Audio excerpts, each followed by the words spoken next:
a psychological perspective, you find coordinates, you find correlations, you find patterns in nature. You attribute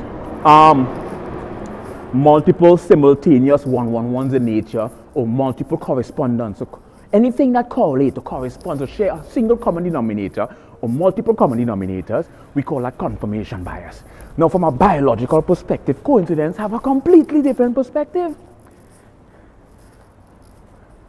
You know, completely different perspective from a biological, evolutionary biological perspective. Coincidence is attributed to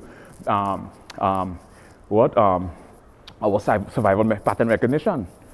You know, because of Homo sapiens preceding back to antiquity, our survival mechanism was contingent on pattern recognition. So from a biological perspective, or evolutionary biological perspective, right, coincidences now is attributed to pattern recognition. You know,